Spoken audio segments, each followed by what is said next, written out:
बिस्मिल्लाहिर्रहमानिर्रहीम। सैयदना करीमुन सल्लल्लाहु अलैहि वसल्लम। अस्सलाम वालेकुम फर्स्ट ईयर स्टूडेंट।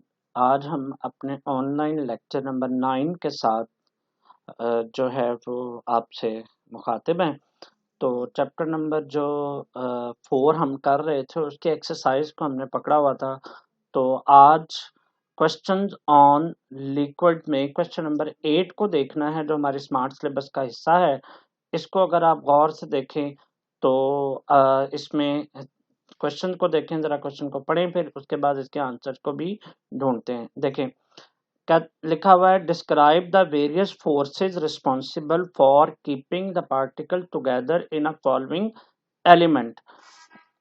इन एलिमेंट्स में वो कौन सी फोर्स ऑफ अट्रैक्शन है जो इन पार्टिकल्स को इकट्ठे किए हुए हैं, ठीक है। एंड कंपाउंड, और साथ कंपाउंड भी हैं, जैसे नियॉन आर्गॉन। तो आपके पास ये नियॉन और ये आर्गॉन जो है वो आपके पास क्या है, एलिमेंट हैं। बाकी सारे नीचे क्या हैं, कंपाउंड्स हैं।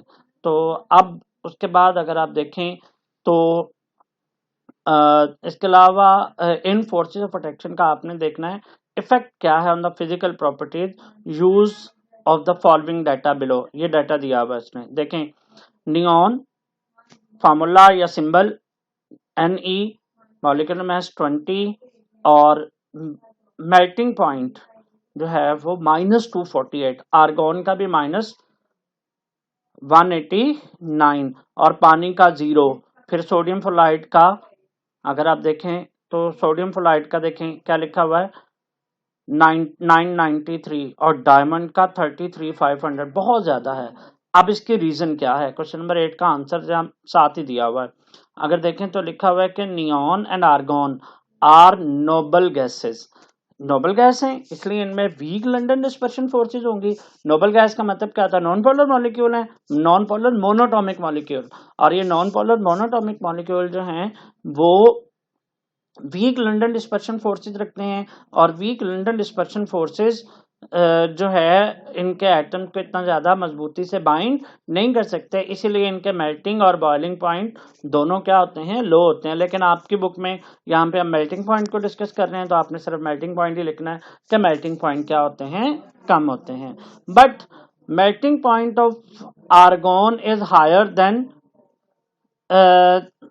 नियॉन। क्यों, आर्गॉन का साइज थोड़ा बड़ा है और इसकी पोलराइजेबिलिटी ज्यादा है। ये कॉन्सेप्ट भी आप पढ़ चुके हैं कि effect factor affecting the London dispersion forces में, कि जितना ज्यादा साइज होगा इलेक्ट्रॉन की रिपल्शन ज्यादा होगी, पोलराइजेबिलिटी ज्यादा होगी। तो पोलराइजेबिलिटी ज्यादा होने की वजह से आर्गॉन का मेल्टिंग पॉइंट जो है वो नियॉन से क्या है, ज्यादा है। अब इसी तरह इसको अगर आप फर्दर एक्सप्लेन करें तो इसमें दूसरे ऑप्शन को भी देखें। जैसे आपके पास आर्गॉन और नियॉन को आपने कंपेयर कर लिया। अब आप लोगों ने ये साथ उसने लिखा भी हुआ है, अब इसको आपने किसके साथ कंपेयर करना है, वाटर के साथ कंपेयर करना है। वाटर के साथ देखें तो लिखा हुआ है in case of water there are strong intermolecular hydrogen bonding and its melting point is higher than neon and argon। इसका melting point neon और argon से ज्यादा, क्योंकि neon और argon दोनों नॉन पोलर थे, पानी चूंकि पोलर है इसमें strong hydrogen bonding होती है, इस वजह से इसका melting point भी ज्यादा होगा। अब नेक्स्ट अगर आप देखें तो अगले कंपाउंड को देखें तो जिसका नाम क्या है, सोडियम फ्लोराइड। अब ये जो सोडियम फ्लोराइड है वो अपोजिटली चार्ज आयंस है के साथ एक बॉन्ड बना रहा है, मतलब सोडियम पॉजिटिव और फ्लोरीन नेगेटिव। अब दो पॉजिटिव और नेगेटिव चार्जेस के दरमियान जो फोर्स ऑफ अट्रैक्शन उनसे हम क्या कहते हैं, इलेक्ट्रोस्टैटिक फोर्स ऑफ अट्रैक्शन, जो आयनिक बॉन्ड बनाती है, ठीक है। अब ये जो आयनिक बॉन्ड की वजह से ये 3 डायमेंशनली अरेंज होता है, यानी क्रिस्टल लैटिस बड़ी स्ट्रॉन्ग सी बनती है, आपने पढ़ी हुई है, ठीक है।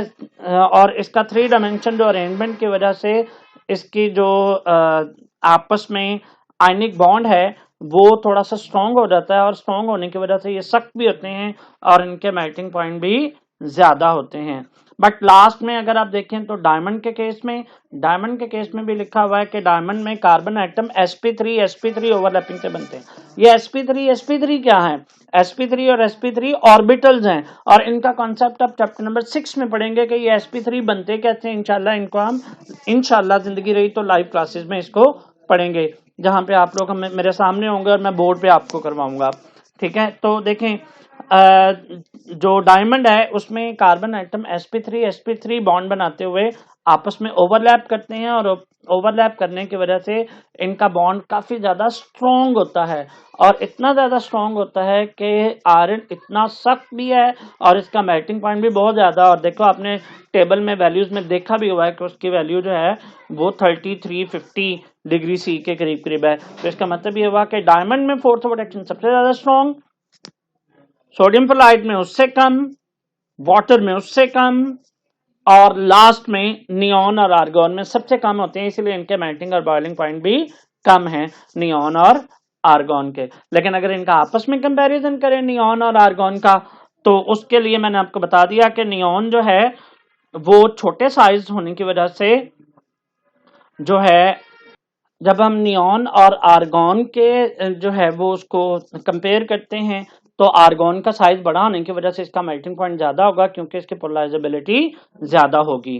ठीक है, तो अब नेक्स्ट क्वेश्चन को देखते हैं, और उसके लिए आप लोगों को इंतजार भी नहीं करना पड़ेगा जी। तो बगैर टाइम वेस्ट किए अब क्वेश्चन नंबर 9 को अगर आप गौर से देखें, तो क्वेश्चन नंबर 9 में आपको जो टेबल दिया हुआ है वो बॉइलिंग पॉइंट्स कंपेयर किए हुए हैं।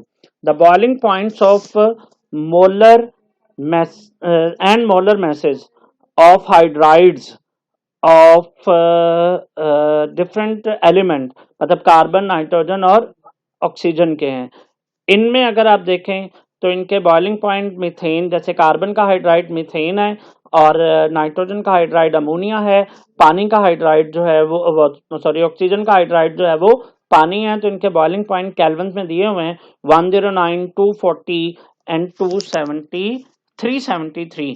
और अगर आप इनके मोलर मैसेज देखें तो 16, 17 और 18। ठीक है, ये सुजेस्ट करते हैं कि इनके मैसेज में तो इतना ज्यादा फर्क नहीं है।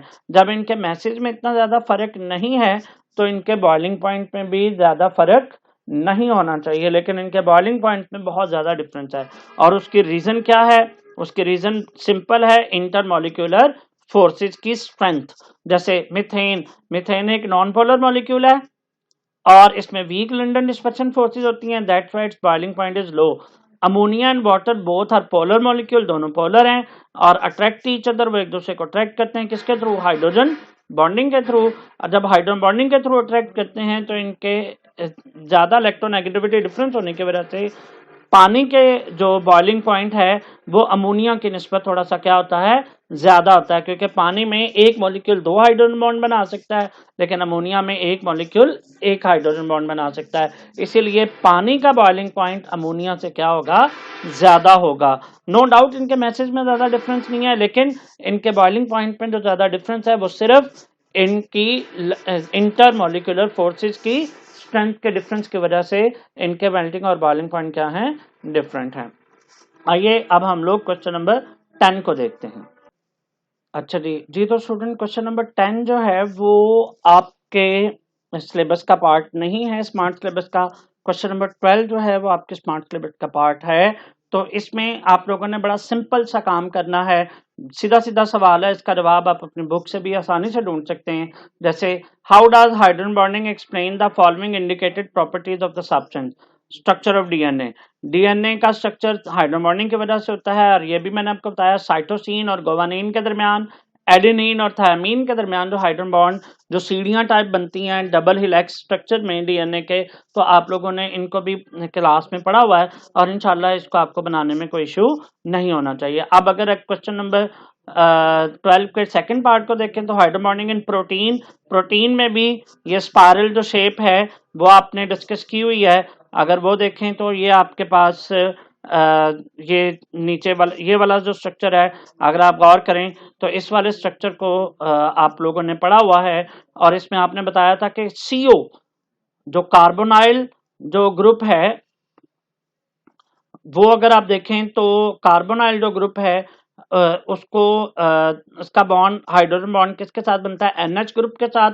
अगर आप गौर करें, ये देखें, ये मैं बना रहा हूं, ठीक है, ये देखें, तो इसमें देखें कार्बन और ऑक्सीजन के दरमियान और नाइट्रोजन और हाइड्रोजन के दरमियान एक हाइड्रोजन बॉन्ड की वजह से ये इसका स्ट्रक्चर जो है वो क्या किया हुआ है, मेंटेन किया हुआ है, और इस तरह प्रोटीन का जो स्ट्रक्चर इस तरह बन जाता है।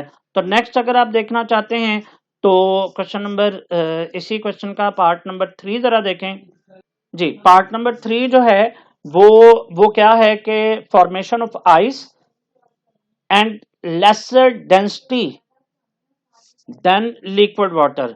अब हाइड्रोजन बॉन्डिंग का स्ट्रक्चर आपने आइस में बनाना है, बस सिर्फ आपने बताना है कि आइस में हाइड्रोजन बॉन्डिंग की वजह से इसका स्ट्रक्चर जो है वो क्या होता है, खुला हो जाता है और इसकी डेंसिटी ज्यादा हो जाती है। ये सारा कुछ लिखा हुआ है आपने। During the formation of ice lesser density than liquid, इसकी जो है वो डेंसिटी पानी से कम हो जाती है।